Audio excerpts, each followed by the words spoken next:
President Biden says he spoke with former President Trump following the assassination attempt. He condemned the attack at a press conference last night. There's no place in America for this kind of violence. It's sick. It's sick. It's one of the reasons why we have to unite this country. We cannot allow for this to be happening. We cannot be like this. We cannot condone this. CBS News correspondent Skyler Henry joins me now. Skyler, what do we know about that conversation?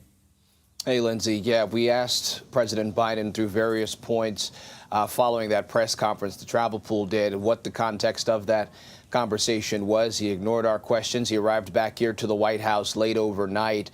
He was supposed to be in Delaware at Rehoboth Beach throughout the weekend, working on his campaign when all of this happened. He was, in fact, in Mass when the shooting or the attempted assassination happened against the former president, and was briefed later on by his national security team. In fact, he's expected to have another national security briefing this morning with those close to him, those that's close pressed. And so the context of ultimately what happens moving forward in terms of what the president knows, we will wait to see how that all plays out. But the president was able to make contact with the former president yesterday. That was something that he made clear that he wanted to accomplish yesterday. And an interesting point, Lindsay, when we heard the president speak yesterday, obviously condemning the shooting that happened in Pennsylvania, he referred to his rival in this instance as Donald. He didn't call him the former president. He didn't call him his Republican opponent, but by his first name, clearly showing that he was looking to try to speak to the man, not another politician, not someone who he feels as if will be his competition come November, but someone just trying to make sure that he is okay. We'll see whether the White House releases the context of that conversation later on today. I understand there have been some changes even where you are outside the White House. What is Secret Service doing?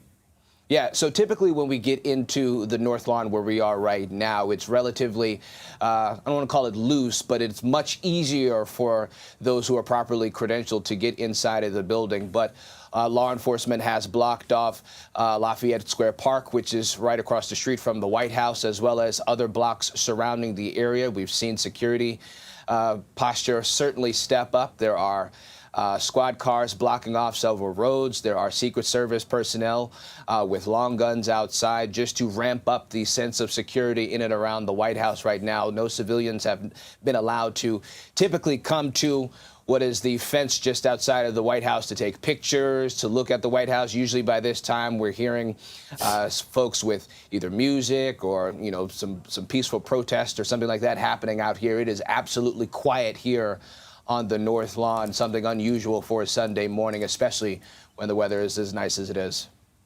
What is the president's schedule today, this week? Do you expect changes? Yeah, so the president is supposed to meet with his national security team at around 10:30 this morning. He will then be briefed by his full team, obviously getting the latest as far as the investigation is concerned. We should point out that the FBI is now leading the investigation in Pennsylvania.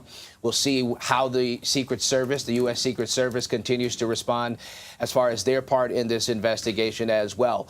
The president was supposed to be on the campaign trail this week. He was supposed to be making stops in both Texas and the swing state of Nevada. As of now, the White House has not released any updated guidance as to whether that will change, whether we will see the president stay in Washington or whether he will do something else to try to sort of move forward with his campaign. We should point out, though, that the Biden campaign is pausing all outbound communications and working to pull down as many of those TV ads as quickly as possible, again, to try to tamp down the rhetoric, to try to tamp down the heightened sense of political anger, if you will, so that the nation can come together. We'll see how effective that is.